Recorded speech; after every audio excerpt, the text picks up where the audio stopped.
All right, another video book review. This one is for Agatha Christie's And Then There Were None, or Tin Little Indians, or another name that is not socially acceptable now, but came out in 1939, and yeah, it's a classic.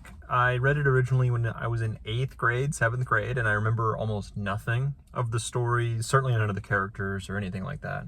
And I also hadn't read many books other than like, you know, some Dragonlance and other stuff back then. So coming back to this, I have a lot of build-up of other stuff that I've read since. But anyways, it was pretty fresh reading it, and I really adored it. I loved it so much. It was so fast-paced, such a page-turner. I couldn't put it down. I couldn't stop thinking about it. I couldn't stop trying to put things through, like scenarios through my head, and I really loved the characters. Like, in the beginning, I was trying to go back and forth, trying to remember the characters, but and then remember their names, but I stopped, and it eventually kind of settled in on the characters. It like the amount of dialogue per character in the beginning and the setup and all that was very good, very interesting, and a really great setup that actually stuck in my mind really well. So the characters fresh and great and varied in their own ways. And then how they acted and how they kind of built through and changed, or I guess revealed themselves through the story, because they didn't change much. It's their inner demons came to the fore in the story, and that's kind of a big part of this story. And their realer nature came out, and their guilt came to the surface on the dastardly crime that they had, or crimes that they had committed before, and that was kind of the reason they were on the island as it came out, and someone was there to murder them. You know, it turns out it's one of the 10 that were there. So not too big. Most people have read this book, or at least have watched a variation of this book. And that 1980s movie Clue, which is one of my favorite movies of all time. It's just so great. Is based on the board game, obviously, but it's kind of based on this as well. And so you kind of get the idea of this story, and it's just so masterfully done. The pacing I mentioned was just fantastic, but the dialogue itself was also, I couldn't tear away from it. It was just so great. It was so realistic and fraught with tension, and you could feel them biting at each other and losing the trust. You know, starting pretty, reserved as they get to know each other a little bit. Tension is broken. Everyone's kind of having a good meal, feeling good. Then the murders start, but they don't know it's murders at the start. It's like, is this? Oh, that's terrible that this happened. Then a second one, then a third one. Now they're starting to mistrust each other and break off into their own, like, okay, I trust you, I don't trust the others. Oh, but do I really trust you? Then the next murder happens, and then all those little relationships and trusts are broken again, and we're thrown back into the frying pan, right?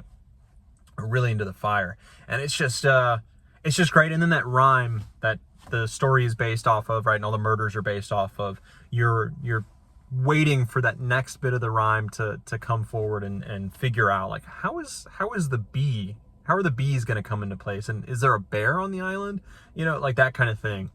You're waiting for it to happen and trying to guess when it's going to happen, and every like new day is kind of like, oh God, who did we lose in the night, kind of thing. So it's incredibly interesting. It isn't it doesn't spend too long on the murders or anything. It's not that kind. It's not a horror, right? And it's so great on how the tension is built, and how it builds up and builds up and builds up. Then the murder happens, and it's quick, and you don't see it, but you stumble upon it. Oh God, we're missing this person. Oh no, we're missing this person. You come across it, and you're just dreading it, and then it happens. You're like, oh God, and then the new stuff happens, and then the dread starts building again, and it's just so masterfully done. And obviously, it's not like I've never read a mystery before, or a murder mystery, or something, but just having it done so perfectly just elevates every one of those emotions, and makes me reflect on other ones that I've read or seen or whatever, and seen, okay, it's not done. This is done better than that one. This is done better than this one. This is a top book. This is definitely the best I've read in the genre. I haven't read many, obviously, but it's just a fantastic book. One of my favorite books that I think I've read, definitely this year so far. I haven't read that many. It's maybe the top of the list so far, and I know it'll continue onwards. I expect to see it December of this year because of how great it is. It definitely is in my, now a 5-star book, top 10, on Goodreads, top 10, not top 10, 10, 10, no, it's not, I don't have that on Goodreads. Never mind. Forget about that. But it will be in my all-time greats for sure. I loved it. Highly recommend it. You've probably already read it already, so you're like, oh, of course. What? I'm glad you've realized it. But I had good memories of it. I love murder mysteries, and this is just one of my favorite reads in the genre. I haven't read many, but it's absolutely fantastic. Highly recommend it. I honestly might give it, there's nothing slow about it. Like, it's in the 9s. It's in the mid to high 9s. I love it. It's great. Give it a read. It's fast. It took me 2 days, and I don't read that much, like, quickly. Like, I don't have much time nowadays. It took me 2 days, really quick, 300 pages, maybe a little bit less. Yeah, fantastic. So, yeah, I can't give it a rating. Maybe a 9.5 out of 10. Great book. Would recommend. On to the next book.